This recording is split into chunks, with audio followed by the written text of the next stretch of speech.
केंद्र सरकार बजट 2026-27 को लेकर के अपनी वाहवाही लूट रही है। कितना अच्छा बजट आया है, विपक्ष उंगलियां उठा रहा है। हमारे बीच में अनिल जैन साहब है, जो कि वरिष्ठ कांग्रेसी नेता है। सर, क्या कुछ कहना चाहेंगे बजट को लेकर के? नमस्कार राहुल जी। अभी जो बजट आया है इसमें आम जनता के लिए कोई राहत की बात नहीं है। जैसे हर साल बजट आता है, पिछले 10 साल से मैं देख रहा हूं, आज तक ऐसा कोई भी साल नहीं गया जिसमें पब्लिक के लिए कोई राहत की बात हो। राहत देने की बात करी है तो मेडिकल के अंदर उन्होंने कैंसर और क्या नाम है, जो शुगर की दवाई है, उनमें रियायत किया है। ऐसा है, ठीक है, इन्होंने जो है कैंसर की या शुगर की दवाओं में रियायत की है, लेकिन मेडिकल इंश्योरेंस जो है वो काफी बढ़ा दिया है। इससे पब्लिक को कोई फायदा नहीं हुआ। एक हाथ लिया और दूसरे हाथ दिया, क्या फायदा? पब्लिक को तो कोई फायदा नहीं पहुंचा ना। पब्लिक को अगर कोई फायदा पहुंचे तब तो ये कह सकते हैं कि भाई ये बजट पब्लिक के लिए फायदेमंद है। निर्मला सीतारमण का कहना कि हमने हर वर्ग का ध्यान रखा है इस बजट में।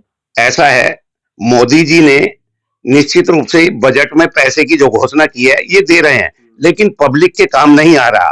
पब्लिक को दिखाई नहीं दे रहा कि वो पैसा अगर ऊपर से आ भी रहा है तो जा कहां रहा है। जो यहाँ के लोकसभा के सांसद जी हैं, उन्हीं के क्षेत्र में हमारे जो है गुरु तेग बहादुर हॉस्पिटल है, वहां पे अगर हम जाते हैं तो पता चलता है 3-3 महीने का हमें टाइम दिया जाता है। अब कोई बीमारी 3 महीने का इंतजार करेगी क्या? 3 महीने में तो आदमी कहां से कहां पहुंच जाएगा, कुछ पता ही नहीं है। और अगर हम प्राइवेट में जाते हैं तो वहां ऐसे खालू धेर दी जाती है कि उसका कोई हिसाब ही नहीं है। आपको सब मालूम है, आप इतने दिन से पत्रकारिता कर रहे हैं, बहुत अच्छी कर रहे हैं। मैं देख रहा हूं आप मुद्दे उठा रहे हैं समाज के अंदर जो उठाने चाहिए, लेकिन मैं निश्चित रूप से ये कह सकता हूं कि आज जो मोदी जी, योगी जी जो कर रहे हैं उसका पब्लिक को कोई फायदा नहीं हो रहा है। अगर हम आयुष्मान कार्ड की बात करें जो केंद्र सरकार ने लागू करा, कितना लाभ मिल रहा है उसका सीनियर सिटीजन को? सीनियर सिटीजन को 1 रुपए में 1 पैसा भी लाभ आयुष्मान कार्ड का नहीं मिल रहा। ये केवल कागजों में एक स्कीम चल रही है, कार्ड भी बन रहे हैं, लेकिन अगर हम हॉस्पिटल में जाते हैं तो वहां पे सीनियर सिटीजन को उसका कोई बेनिफिट नहीं मिलता। नहीं, ये बात आप बिल्कुल ठीक कह रहे हैं। कई प्राइवेट बड़े-बड़े जो हॉस्पिटल हैं उन्होंने साफ-साफ कह दिया आयुष्मान कार्ड यहाँ लागू नहीं है। बड़े किसी भी हॉस्पिटल में, प्राइवेट में आयुष्मान कार्ड लागू है ही नहीं।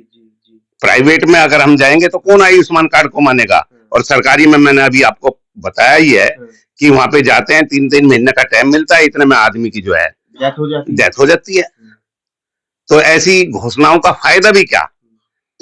फायदा तो तब है, एक बार श्री रामचंद्र जी ने कहा था कि अगर किसी को समय पर फायदा ना हो तो उसका कोई फायदा नहीं बल्कि उल्टा नुकसान है। फायदा तब होता है अगर वो समय से हो। बिल्कुल ठीक बात। अनिल जी, वहीं बात करें दिल्ली नगर निगम की, हर पार्षद को अब 2-2 करोड़ रुपए विकास कार्यों के लिए मिलेंगे। 2-2 करोड़ रुपए की घोषणा हुई है, मैं उसका स्वागत करता हूं, लेकिन 2 करोड़ रुपए में अगर पब्लिक को दिखाई दे कि हमारे उसमें लग रहे हैं क्षेत्र में तो फायदा है।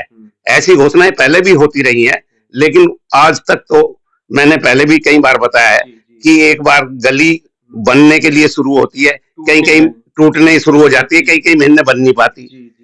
जितना उसका फायदा होता है उससे ज्यादा उसका नुकसान हो जाता है। आज बाबरपुर विधानसभा की गलियों की बात करें तो बहुत लचर हालत में, सबसे ज्यादा खराब हालत सीवर की है। आए दिन मैं देखता हूं कि सीवर ब्लॉक होते हैं, गलियों में चलना दुभर होता है, सब भरे रहते हैं। कंप्लेंट करो, आदमी आएंगे 2 मिनट के लिए जो है मशीन से लाएंगे और खुलेगा, शाम तक फिर ब्लॉक हो जाएगा। आज ये हालत है सीवर की।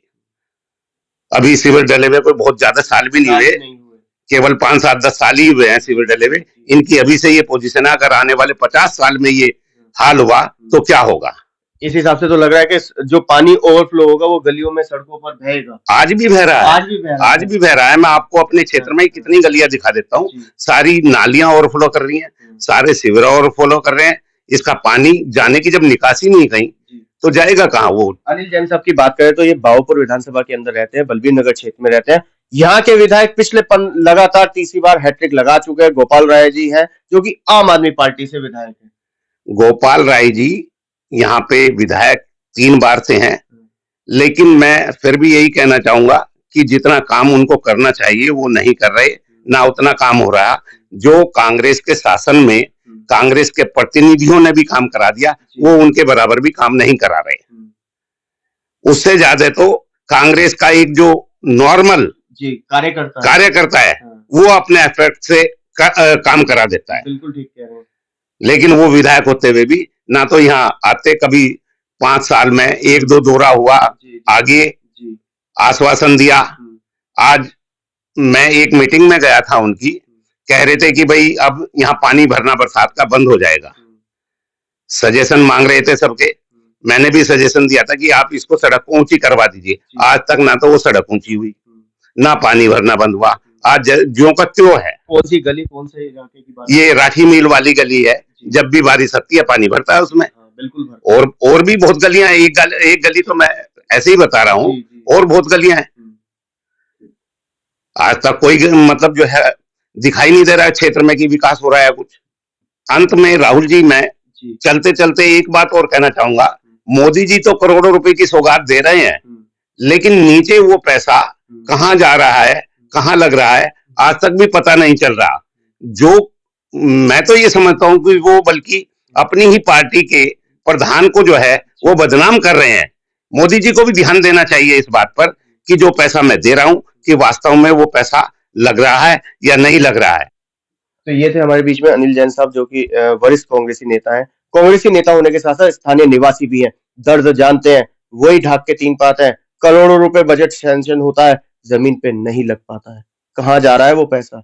कैमरामैन पवन शर्मा के साथ राहुल शर्मा, भारत टीवी के लिए।